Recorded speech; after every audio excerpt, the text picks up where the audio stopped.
What's up, nerds? Welcome to Pow Block Expansion Pack here on ngrradio.com and youtube.com/ngrradio. Remember, you can find Expansion Pack every Monday at noon here. So subscribe, share, click the bell, all that YouTube stuff, whatever. Also, remember to download Nintendo Pow Block every Tuesday and Friday on your podcast service of choice. With me, that retro code, Edward Varnell. Hi, everybody. My Nintendo expert and friend and co-host and partner in crime and all kinds of other nice shenanigans. Yeah. We're here today to talk about video game magazines. We talked a little bit about it on the last episode, and it sparked a little bit of a conversation.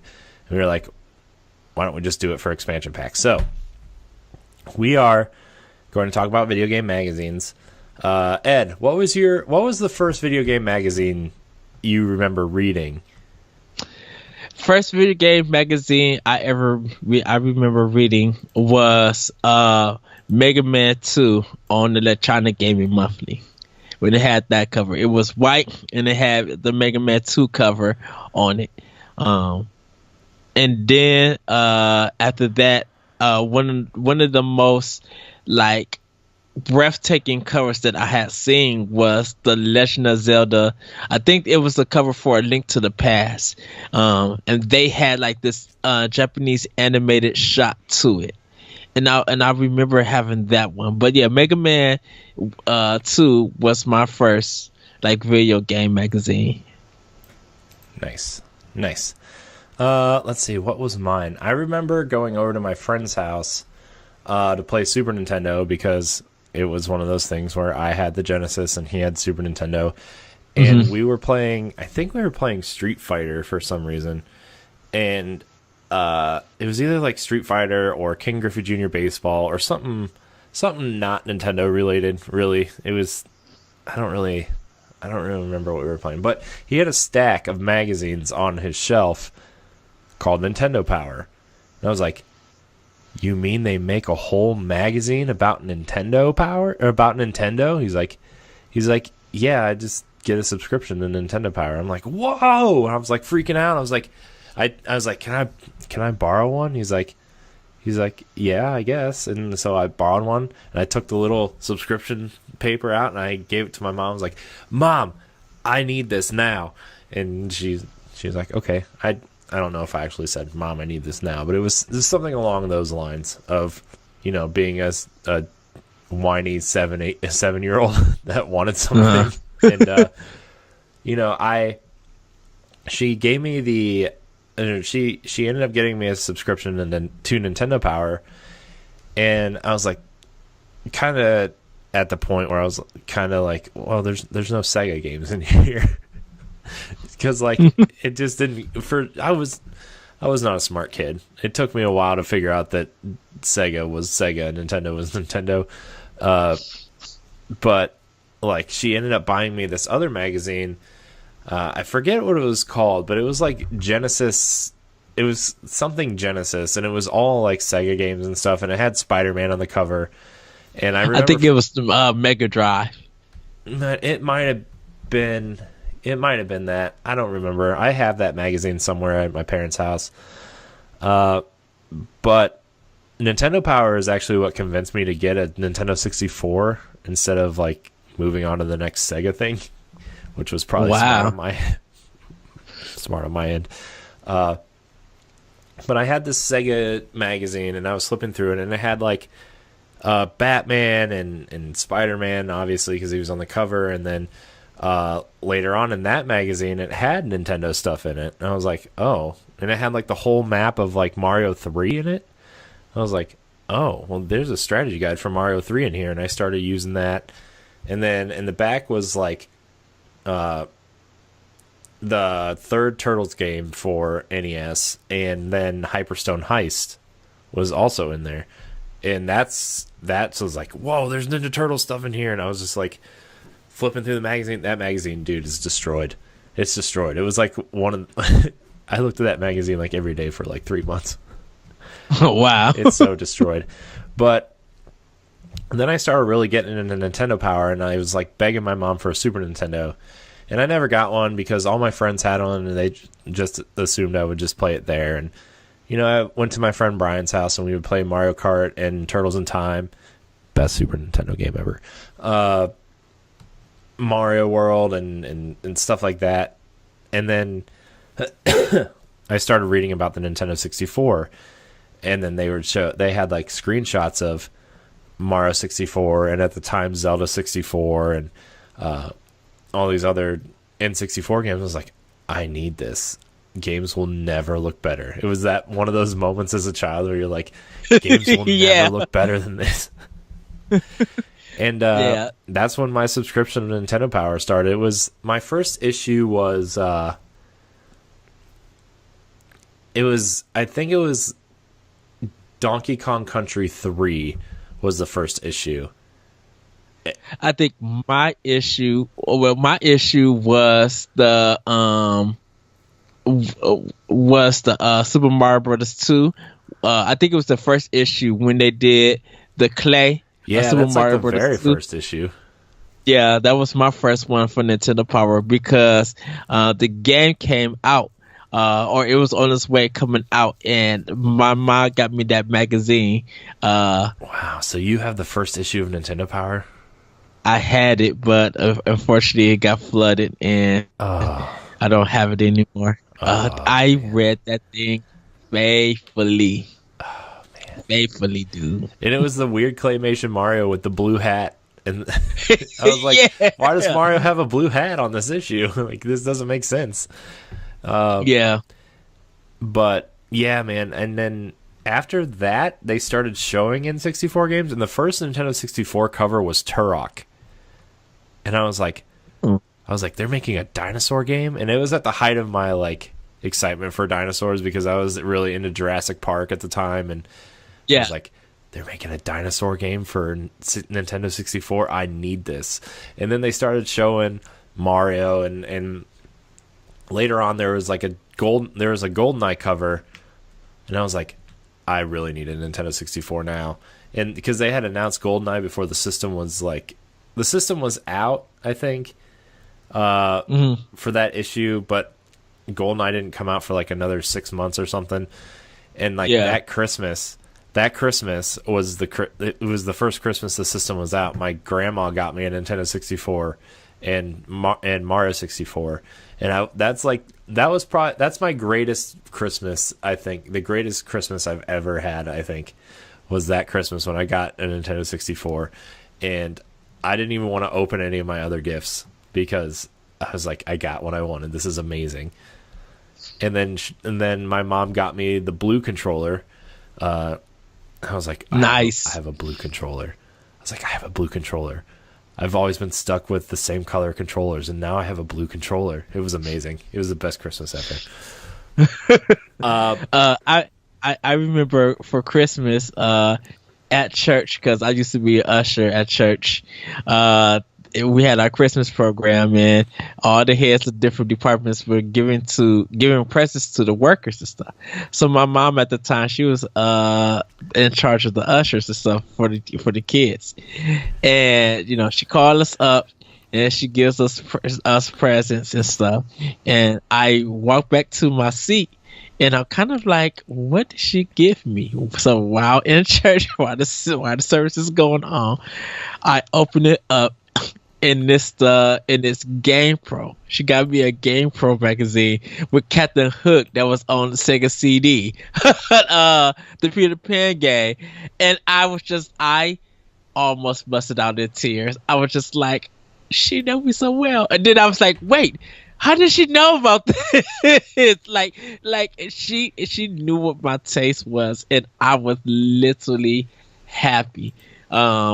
Getting that. I think in that one, I don't know if Street Fighter. I don't know if Street Fighter 2 was out yet, because I remember at Game Pro they used to have like a strategy guide thing, and they broke down all 8 characters on what their movesets looked like. And at that time, a lot of their like moves look the same, whether you press like light, medium, or hard, whether it's punch or kick and specials and stuff. So I remember getting that and just being super happy as a kid.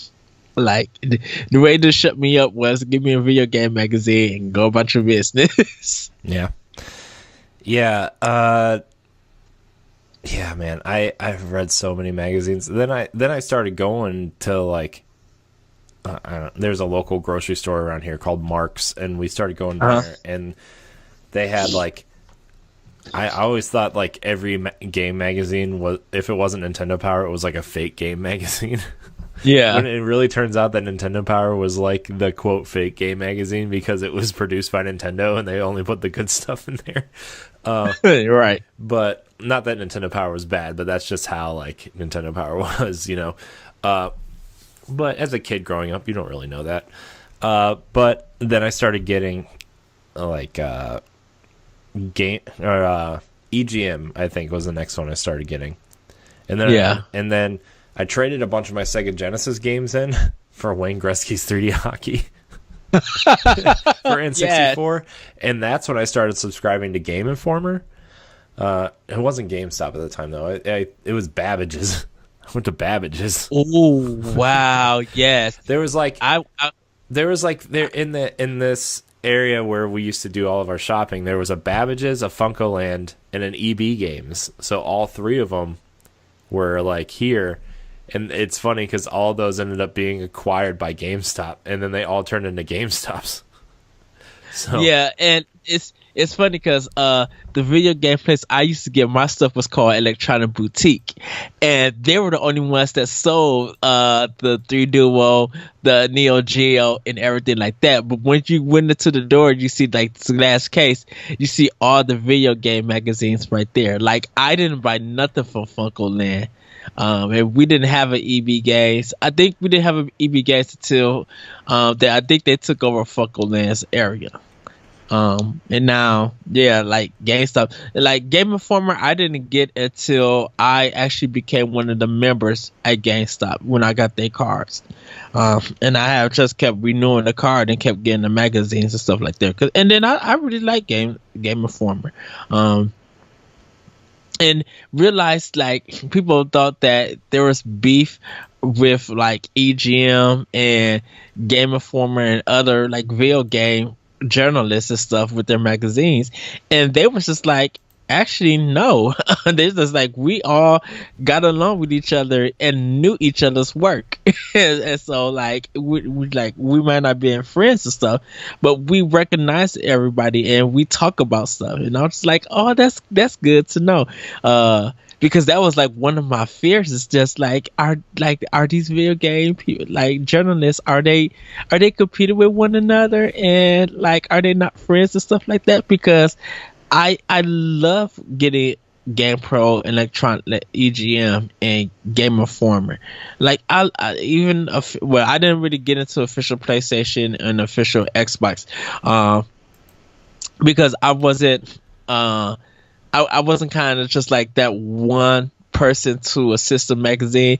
I think the EGM, Game Pro, and Game Informer just covered so many range of games, and actually did like PC and importing games. So I was being exposed to more stuff that I never knew about. Like the importer scene, I'm still trying to get into it. Like I really want to start it and get into it.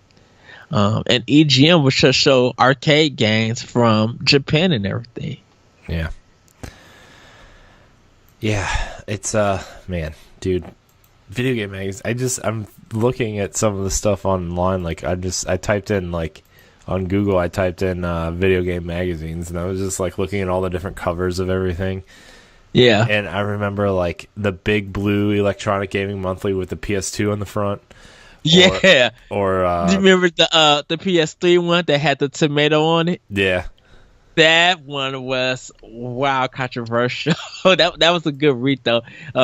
One of my favorites is the half one where they had the GameCube and the Xbox, and they got the circle like connected together, and they were just saying which one you should get. Of course, I had to get GameCube. I was just like, yeah. Of course. And then like the Nintendo Power when they it must have been the Ocarina of Time one because it was adult Link on the cover, but like it was just this white cover with a Link on the front, like real big, and then the Nintendo Power with Soul Calibur, the issue with Soul Calibur, and it just had like Link with the Soul Calibur people, and I was like, oh my gosh, this is amazing, this is so good. And let's see, what were some other really awesome video game covers? Oh, the more recent, like really recent ones, like well, not really recent, but like when Game Informer started changing their cover around, and they did like the Epic Mickey one was their first cover. Do you remember that one? Yes. With just like the concept art for Epic Mickey, and it's all like kind of like watercolory and just bold, and I was like, whoa, this is amazing. Like that's what really got me hyped for Epic Mickey, was that Game Informer cover. Same here. Reading the story about it, and I'm just like, oh, this looks dark. I'm like, but I love it. It's coming to Wii. Like, yes, I had to have it. Sadly though, for me, my video game magazine collection is still going, but it has reverted to Edge magazine and Game Informer. Mm-hmm. You know, I only get Game Informer now, and it's not like I don't want any of those magazines. Just like 90% of these magazines just don't exist anymore, or they only exist as websites now, or they just got bought up by other people and then they just fizzled out. Like official Xbox magazine is probably going to fizzle out soon if it hasn't already. Whoa, excuse me. And it's sad, but like, look, it's a different time now. We can get information before they can print it in a magazine a month later. It's just right. That's just how gaming works now. And like, I'm looking at my Game Informer from last month, which I still haven't gotten my 300th issue. And you may have to go to the store. Yeah, I'm really mad because I only get like one every 4 issues now, and I'm like, where's my issues? That's why I don't like GameStop, dude. I love Game Informer, but this is why I can't go into GameStop anymore, dude. This is like half the reason. I already talked about the other half on another show. Exactly. I'm not gonna we go had into that discussion. Look, we had that discussion multiple times. Game Informer is why I'm losing my hair. I'm just kidding. You know I'm a pro elite now. I'm like, I know. But so man, I would still get magazines. It's just like they're just not there anymore.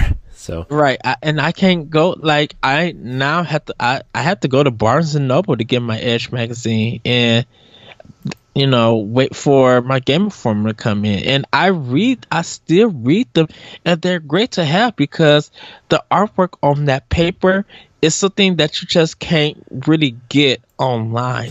There's something about the quality that's printed in these magazines and the hard work these journalists write up these stories. It's always good to go back, because what if that website goes down and you want to read somebody's work and you can't really read it anymore? And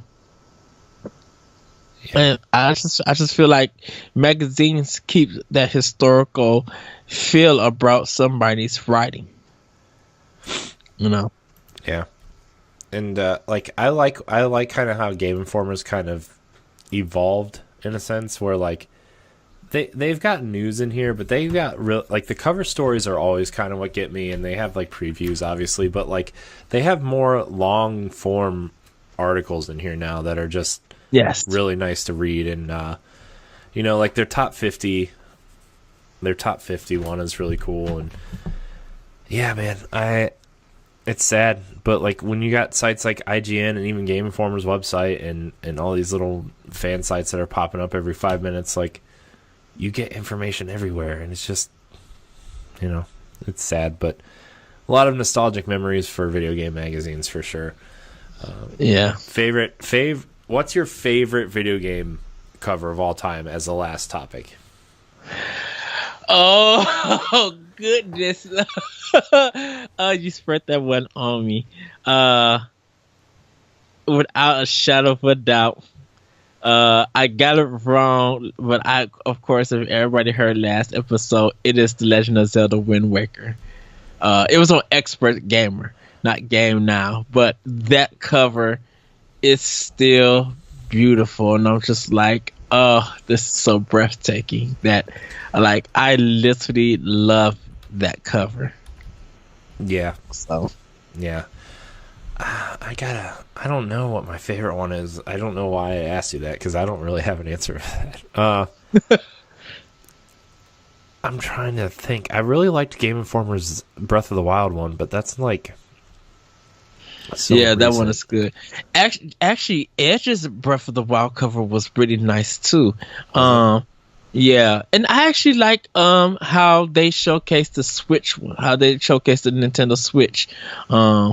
Splatoon was cool because they have most of the cover and orange. Yeah, a lot of Edge's magazines like lately has really been good, and when they do like the Nintendo covers, they've been awesome.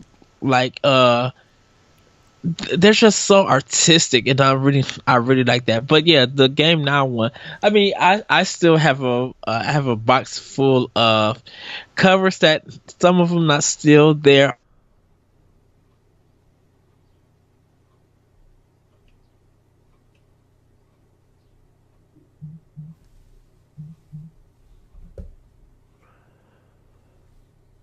Ed?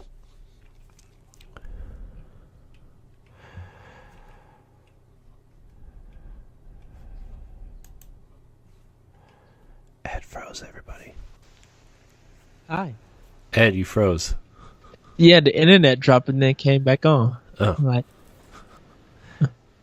anyways,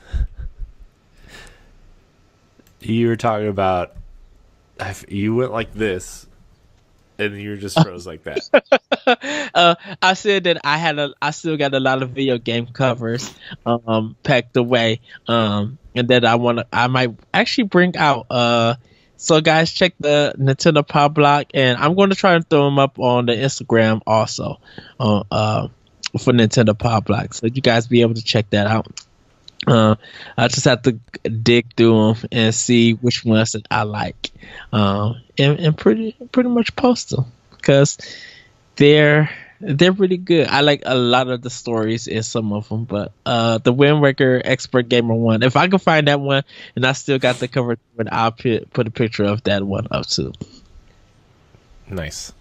I remember, man, I don't really know what my favorite video game cover was. I like a lot of them. Like, I like the mid 2000s, like when they did the Gears of War 2 cover story for Game Informer, and it was just the red cover with Marcus Phoenix's black outline on it, or like the God of War, must have been God of War 3 cover story where it's just like this hand-drawn Kratos ripping out a Cyclops eyeball, or there's just so many. I don't even know what to choose.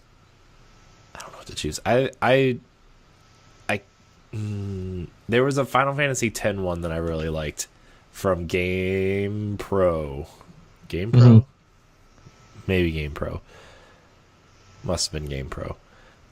Where it was just like Tita's just standing there and with this cool background, and I was like, that kind of got me excited for Final Fantasy X. And it made me go out and buy Final Fantasy IX to play through it the first time, and that's actually how I experienced Final Fantasy IX. Was like, oh, I've never played a Final Fantasy game before. I'm going to check out 9 before I play 10, because I was like, okay. And which I need to buy on PS4. I need to play through 9 again. Oh, 9's so good. 9's the best Final Fantasy. I don't care what anybody says.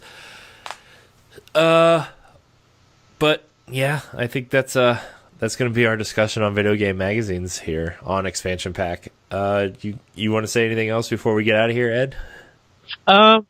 If you guys could, actually, yeah, we want to know what you guys think of video game magazines. If you still collect them and everything, send them to nintendopowblock@gmail.com. I really want to know what video game magazines that you guys read as a kid, or if you're still reading now. And what do you enjoy about them? What do you hate about them and stuff? Do you still have anticipation when they come in the mail? You open in that package and you get to just read the content that's inside. I'm interested in seeing. And like I said, I'm going to try to throw some up maybe by the time you guys see this, they'll be online. They'll be at our Instagram account and will be on our Nintendo Pow Block Facebook page. So hopefully you guys will enjoy them. But yeah, that's all I have to say. Go read, go find some. Go to a garage sale or a comic convention and stuff and see if anyone's selling them for cheap, and pick up some magazines and read what was going on in the video game industry during the 80s and the 90s. Yeah, do it. Do it. It's really funny to look back at those magazines too when they refer to A Link to the Past as Zelda 3 and Metroid 3, and like they refer to, and like when they were previewing Super Nintendo, they were calling it Super Mario Brothers 4. You remember the Wii was called? You remember the Wii was called the Revolution because they didn't have a name yet. That was my favorite. That's one of my favorite covers. Where is that the EGM one? I don't know if it was the EGM one or the Game Informer, but it was like it just said Nintendo's starting a revolution, and it just had like the Wii, like it just had a picture of the Wii with the Wii remote. It's EGM. Yeah, and like they were previewing, must have been Red Steel or something, because it wasn't a launch Nintendo game. It had to have been Red Steel, because they were talking about inside like how you can use the remote like a sword, and then they showed off the nunchuck for the first time, and I was like, whoa, what is this console? Yeah, it was codenamed Revolution, and everybody loved that game. And then they turned it to Wii, and all the jokes came out. But it was their marketing worked for that system because everybody was just like, "I need a Wii. I need a Wii." I know. It was such a that was such an. I remember. Last story, real quick. I remember standing in line for my Wii. Waiting we were outside of Toys R Us. Me and my cousin and his friend we were all first in line, and we were talking to this nice handicapped man who was like, I forget what we were talking about, but like it was like the end of November, and I was there in basketball shorts and flip flops because I thought we were going to be sitting in the car the whole time. And then we saw one person get out of their car and walk towards Toys R Us. And we got out of the car and sprinted to the front of the line. And this person was not going to Toys R Us. And we just ended up standing there. And we were like, dude, I was so cold. I thought my toes were going to fall off. Like, I was so cold. But it was worth it. It was worth it. And then I was sick for like a week.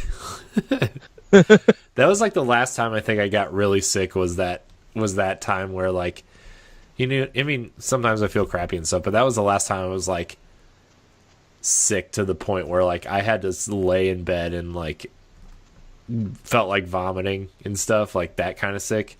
But yeah, it was worth it, dude. I got to play Zelda. It was worth it. I got to play Zelda. Yes. I got to play Wii Sports, and I played Red Steel for like 20 minutes. Because spoilers, that game's not great. Cool idea, but not great. Red Steel 2 was way better.